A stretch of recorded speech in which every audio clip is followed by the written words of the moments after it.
This podcast is part of the Listen Frederick Podcast Network.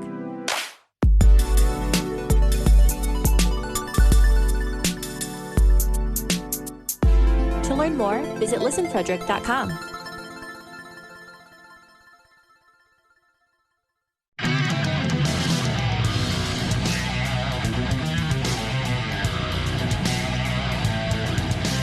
What's up, everyone? It's episode 63 of Beers in the Lot. In this episode, we kick things off talking about the Leafs and some of the other teams that have had some crazy or weird starts this season. That led to a discussion about the Kraken, because who doesn't want to talk about the Kraken? And John shared a story, a locker room story, that we all reacted to. There's no words, just listen. All right, here we go. Time for beers.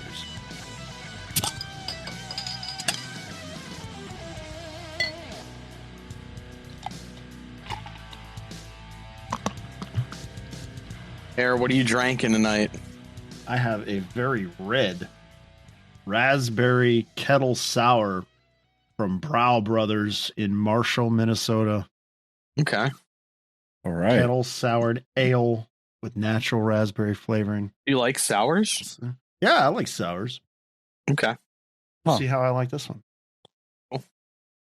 What you got, Riggs? Old standby. Snake dog in a glass. So, yeah. Same old, same old. House beer. Right on, house beer, yeah. Always good.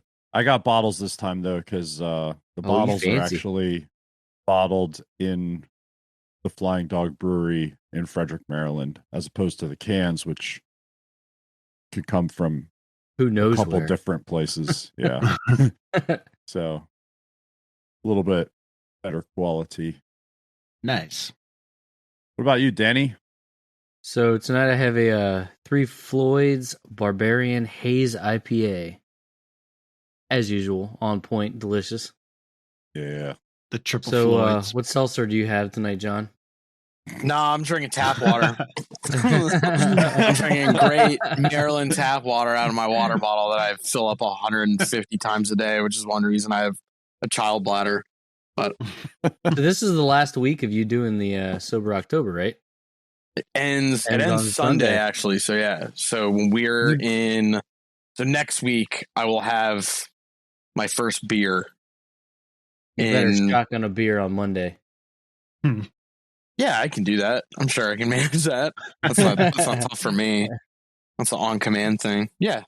I mean, really, it's just been like just to reset a few things and then like really kind of like hone in just on like the last couple of months of like fitness and dieting and all that bullshit. So I'm actually pleased. Like I've hung out and like talked to everybody after hockey and whatnot. It's not impacted anything I've done. Like, Yeah. Made a respectable showing on your post games. I mean, I will say, like, if it's something where you do it in a social setting, the first couple of times it's like you kind of like, oh, I feel weird, but I guess I just never once felt like I needed to have it to be there. So I didn't mind. I know I got teased a little bit here and there, you know, like, oh, what the hell? Come on, man. It's only one. No one will tell, you know, that stuff, but it's fine. So yeah, good little experiment. Feel good. So yeah, be ready to ruin my liver in a week. Can't wait. Yeah, you better get ready though. I gotta get those 4 days in. Go kind of hard so that you got the tolerance at least a little bit built up for Johnstown. I'll be fine. I have many years of practice. Yeah, you'll be all right. It's like kind of like Liam Neeson. Like he doesn't really retire. He just kind of has slow periods, I guess. You know? And then when something happens, he goes after it. For a particular set of skills. That's great. What's going on in the hockey world? There's a OFBG game on right now on Washington Sports. 7-5. Oh my gosh. Jeez.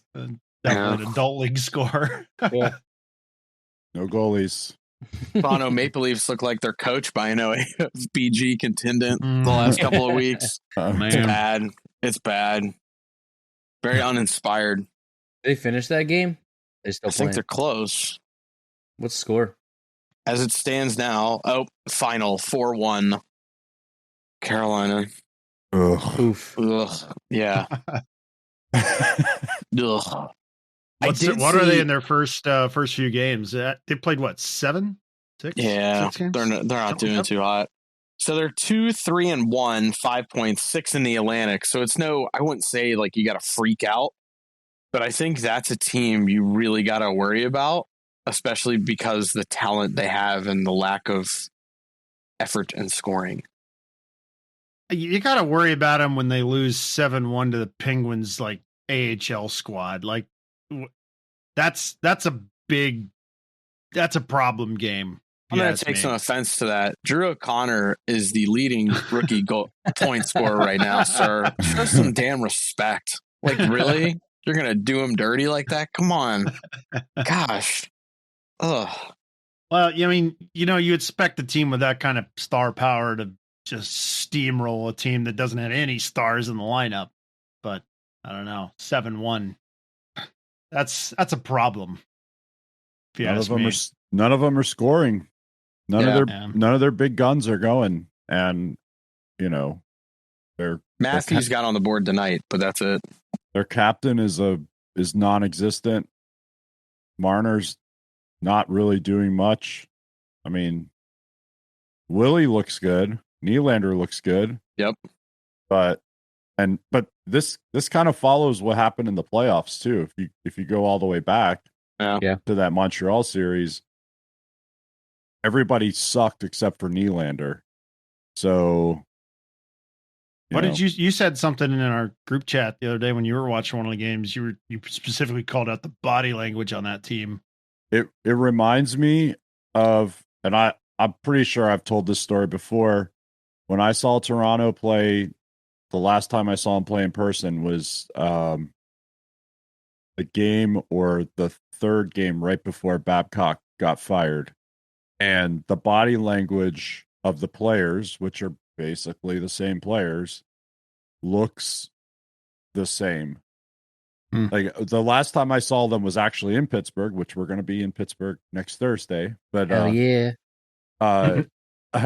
and when I watched the warm-ups, you could tell like that team was a team that was going to get their coach fired. And that's what it looks like to me with Keefe right now on the TV, at least. Yeah.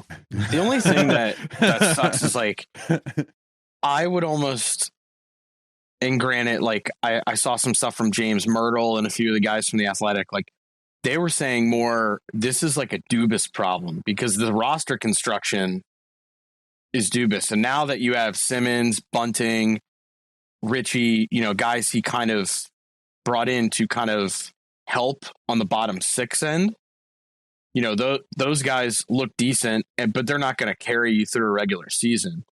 So the problem you're having is now the top end guys that you've essentially gave the bag to, those guys aren't carrying the mail. And everybody did praise Dubas, like, oh, he's so smart. Look at him. He's really a future thinking guy. And here's the thing. The NHL GMs usually get one hire, one fire, right? For their head coach and their coaching staffs. Normally, so yes. He wasn't the one that hired Mike Babcock, right? Correct. That was Lou. So when the decision to get rid of him wasn't primarily a Dubas decision, right? That was probably a Shanahan thing coming down and saying, okay, it's time to take the next step, especially since there was all the other Mike Babcock bullshit going on.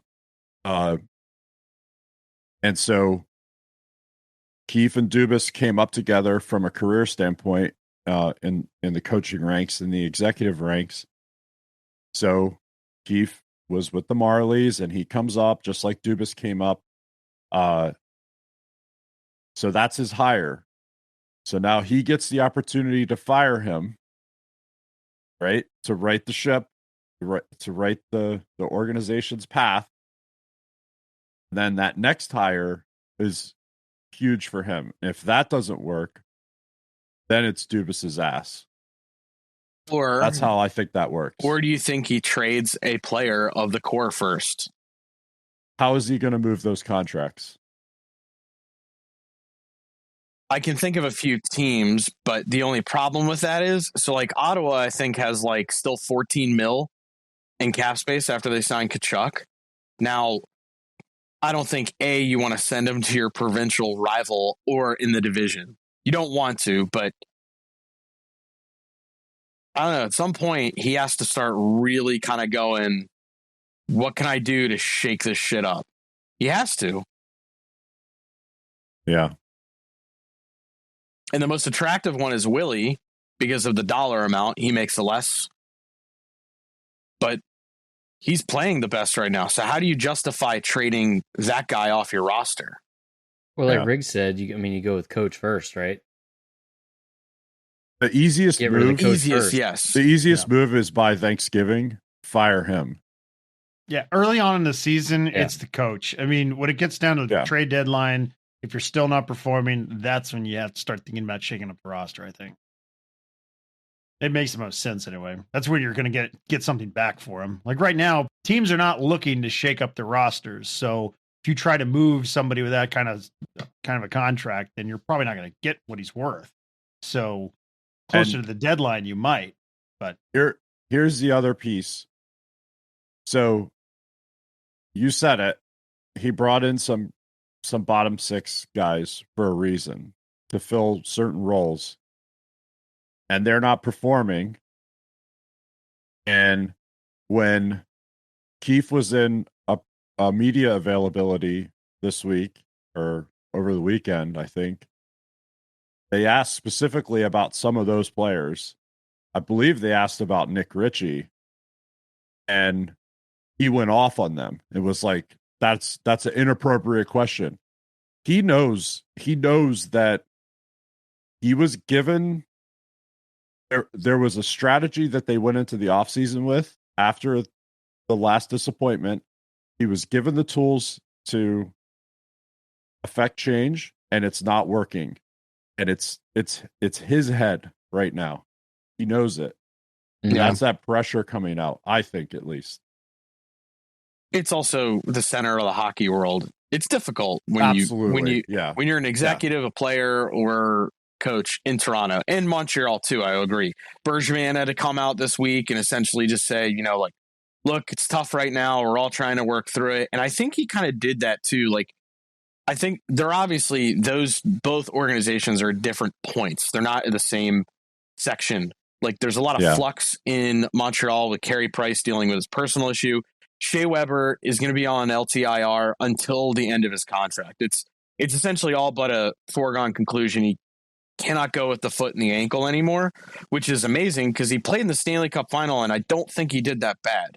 But he definitely was not shooting, and he didn't look like himself, like the normal Shea Weber. So we get that, and then you have this weird flux like we were talking about where like Deneau's gone, so now Suzuki's in an elevated role. He's not guarded.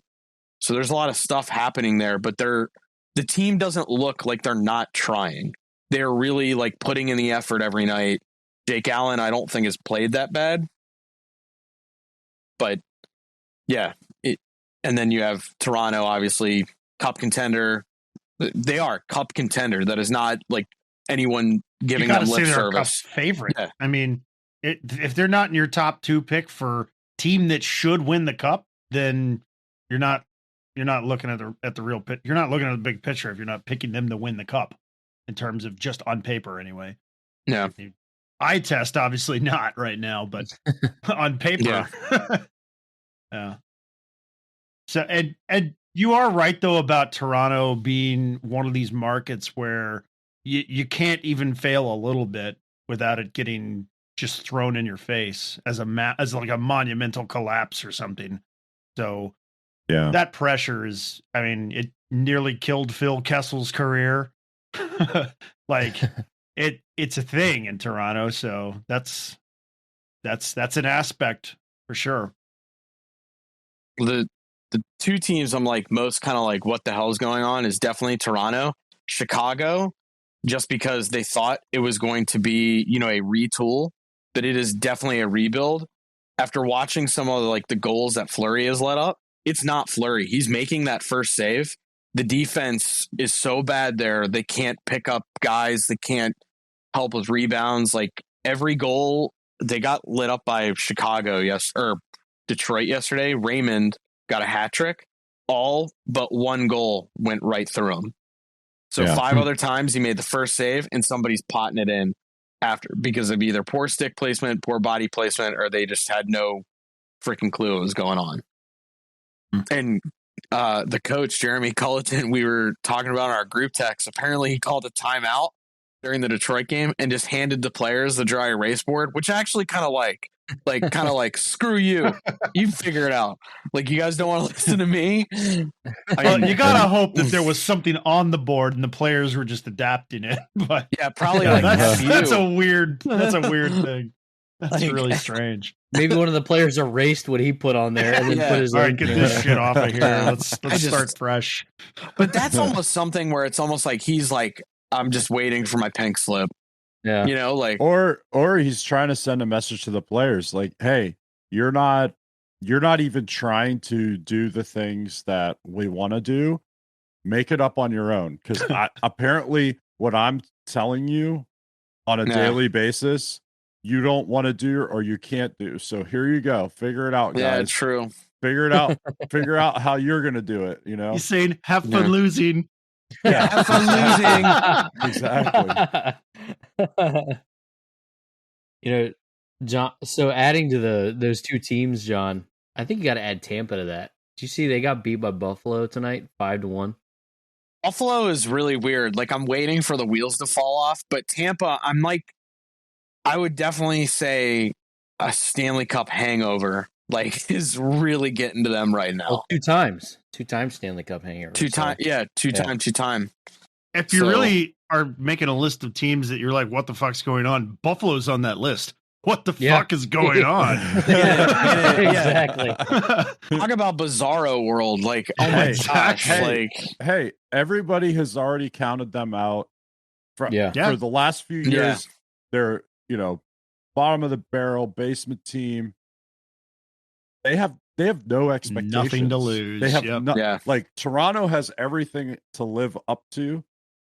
Buffalo has nothing to live up to, right? They could win. They could go 500 and everybody would be like, wow, the Sabres are progressing. Whatever they're doing is the right thing, So the Tampa thing is interesting because if you think back to what John Cooper said right after they won the cup, and some reporters are asking him about, is it their proverbial last dance, like the Bulls thing, right? And he basically said, yeah, because if you look at our contract situations, we're going to have guys coming and going, and you look what happened, Gord and Coleman and all those guys that were key role players for them in those two Stanley Cups are gone. The big names are still there. Hedman, Kucherov doing his LTIR routine, Stammer. That's like a yearly thing now, right? Vazzy, like all those guys are still there. But the guys, and we keep going back to the middle or the bottom 6 guys. Those guys that helped Tampa win those 2 cups are gone, right? And so it's a different team. And I think that Kucherov this time going out has a much different effect than last year. I think this year, Cooper and that coaching staff now have to really figure out where does everybody line up now with that big piece out. Right.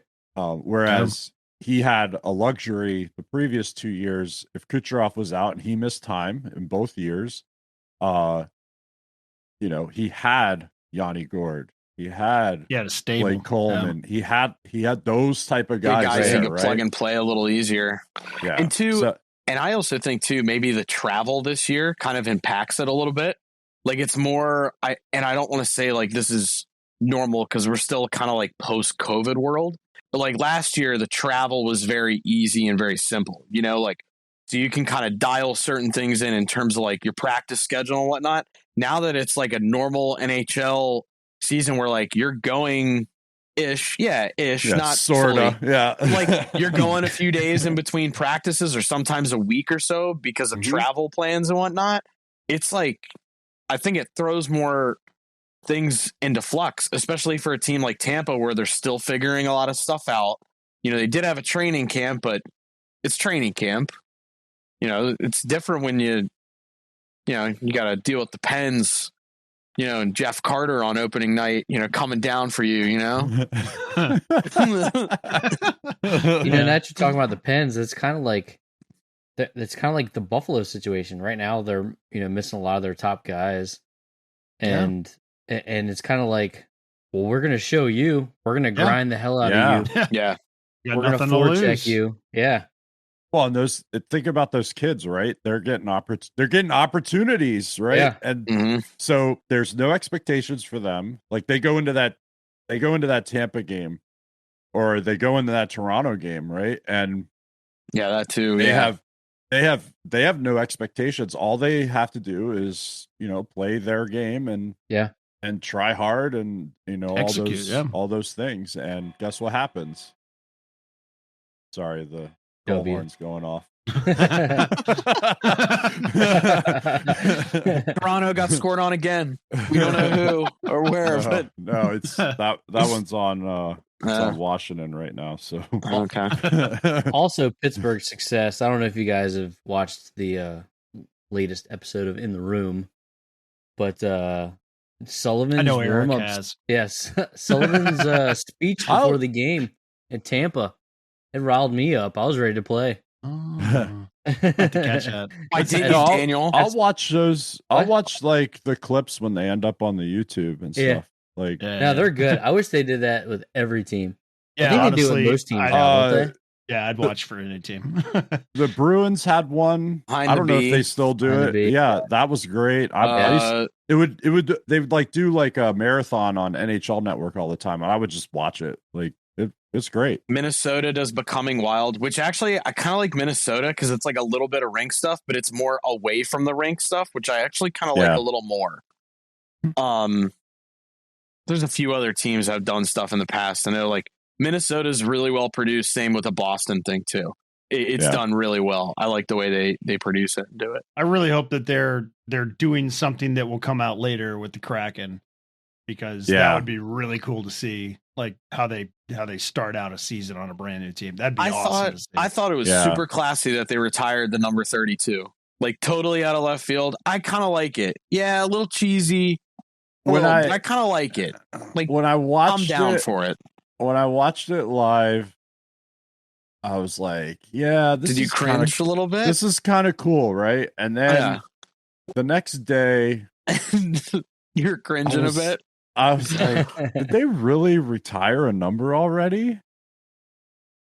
They could have just put something up there that, or like on the ice. You think maybe like 32? Yeah. Or if there were people that were in that local hockey community, if there were names, because there's probably a dozen or so individuals in that Seattle hockey community that in some way or another helped the franchise come to be with like marketing or information. Right. Yeah. So maybe put their names somewhere, like a Ring of Honor or something. You think? Yeah, I don't know, like something like that. Like recognize like that contribution, because that happened, and that's a good thing. Like that's that's how it works. That's how hockey works. Is everyone in the community is part of it. But like, I don't know. Like it just the next day, I was like, man, that was cheesy as fuck. Like, you have like a feel good feeling, and you woke up the next morning, you're like, I don't like that. Not the one. Well, no, because they had like when I saw it. The clips were all over the socials, and I was just like, whatever, man. Like, I thought the same thing, but at the same time, like, if it gets somebody excited, I guess. Go ahead. No, it's great, right? For the crowd that was there, everybody's going nuts. Yeah. Like it was cool. Or it'd be the same thing. They scored that first goal, and the whole place was bonkers. When Dunn got it went nuts. It was a nice goal too. It wasn't like a little ticky tack greasy thing. No, like, nice beat shot him to the post. Yeah, Ting. Bardowski counted. I will say what actually really got me more excited about the Kraken hockey was the first fan fight that I saw. The Nashville one on Twitter. Yeah, Nashville. Yeah, dude. I was like, all right, here we go. We got some fans. I'm sorry, that guy got fed. Like, he did. Wow. Yeah. Like that. Well, also painful. He was the only he was surrounded by a sea of that Predators yellow. Yeah, he was the only dude with Predators. Seattle stuff on. Right? See, I don't know if that's the smartest thing. It's Nashville. I've never been to Nashville, but no, you just sit there and they score. You're like, yeah, good team. Yeah. Okay, we're good. Yeah, you talk to everybody next to you. Probably, at some point they probably came to blows because someone stepped over the line by saying something. Yeah. I don't think. Yeah. I mean, I would hope to say that the guy just wasn't going, go Kraken. Then the guy's like, screw you. And he just started bundling them, he kind of over the line. I make the joke all the time, man, I really want to go see Nashville. I'm kind of upset if I don't have a cowboy hat and a catfish shirt. They're going to punch me. Wear your PFG gear. Yeah, wear your PFG gear. PFG. Oh, yeah. I'll wear my Bill Dance hat. Your trucker say dadgummit a lot. Yeah, exactly. Yeah. What's up, Nashville fans? We love you, Nashville. We love you. Dude, I want to go see a game there so bad. I do want to go there, but I'm not gonna wear anything that looks like whatever the opposing team is. Yeah, no. Apparently. Yeah, apparently not. Yeah, can you imagine what would happen if someone walked in with a Team Canada jersey to that place? Hopefully they get bundled. God. Going in with a Roman Yossi Switzerland jersey and the guy just gets kicked. No, it'd be even better if it was a national jersey, but it was the wrong nation. A Malkin Canada jersy or something. Or a Malkin 81. 81, yeah. Like that. Sorry, sir. With a Stiller's hat. That is, that is a Phil the Thrill number, sir. That is a wrong nameplate. I'm also kind of with Aaron. Who made that shirt? Who made that jersey for him? So many questions. The picture that was sent was a Malkin jersey, the Malkin nameplate, big 81 on the sleeves and the back. What is that? Somebody asked me to make that. I'd be like, no, leave now. It has to be a cheap knockoff for one. But then the guy has to be dedicated enough to buy a jersey, but casual enough to not know the player's actual number. And it was taken in front of PPG Arena. So he's dedicated enough to go to games, but he doesn't know the player's number. What the hell? Not embarrassed to wear the wrong number? What? So many questions. It has to be a troll. But anyway, on the subject of gear, though, John, you said you had a story about some gear or something. Oh, I got to hear this. Oh, gosh. No, because last week we were talking about how to take care of your gear and how to take care of yourself after a game. Correct. Bathe properly. Yeah. So every now and then, if it works out for work, I will do a lunchtime skate where I will have literally no lunch and I'll go skate for an hour and then I shower and finish my day. Okay. I went to an arena that was having a lunchtime skate. I was kind of oh, great. I can get my second skate in for the week. Have a good little time, whatever. Getting dressed. I see a guy walking in essentially the same thing I had, which was slacks, dress shoes, and a button-up shirt. Mine was hung on the hangers that are there in the locker room. I watched this gentleman proceed to ball his clothing up and shove them in his hockey bag with a cream-colored hockey jersey that was not cream-colored. It was white at one point. That was in there. So we play. I forget about it, but I definitely took note when it happened because I was like, "You got to be kidding me! Like, am I the only one seeing this?" And the worst thing is, he sat in a stall where there were hooks there. Like, I'm like, dude, like, you could just turn around and like, yeah. just hung it So up. that was frightening. That was strike 1. So strike 2, 3, 4, 5, 6, and 7 comes after. So we finished our skated for like an hour and 10. Get out, shower. I had one more appointment for the day, so I was like, gotta get in, gotta get out. So I, go to the bathroom, shower, come out, put my clothing on, get my stuff together, and I see this cat has balled up dress clothing on. It was talking to another guy who I guess he knew about how he has to be in the office for like a 4 p.m. meeting. You shower? No, that's what's more frightening. Frightening. Sorry. Oh no. Yeah, I can't. I can barely talk. It's that frightening. Oh, so no. This mutant, he's gonna take his balled up clothing. Oh no. He didn't shower and he's putting that stuff back on after it was balled up in his hockey bag, and he's gonna go sit next to somebody in his office. If I was his employer, I would hand him a pink slip the second he gets on the premises. Out. Wow. You're fucking out. Yeah. Fucking disgusting. I was almost at a loss for words when I saw it. And you guys know I'm a very vocal person. I don't hide my emotions sometimes very well when I want to say something. So I just kind of was like biting my tongue the entire time, like watching this guy and hearing this conversation. Like, I got to get the hell out of here. Like, I can't. Almost to the point, like, I'm never going to go there because I just don't want to see that guy. I don't want him to talk to me. I'm just like, I don't want to see it. It's frightening. That is bizarre. So, it's not just bizarre. It's just a level of cleanliness that he doesn't have. Like, or a lack of consideration for those around him in his own office. Yeah. Yeah, it's pretty bad. It's gross. You almost want to ask him if he's okay. Like that's honestly, seriously, that's some problems there. That is a level of self disregard that supersedes normal disregard. Like that's self sabotage. Like you said, there's hooks there. Why did he ball up the clothes? That's nuts. That's what bothers me more. The fact that he balled up the clothes. He knew he was going to go to the office. Yeah. Balled up clothing, put balled up clothing back on, and he didn't it's just disgusting.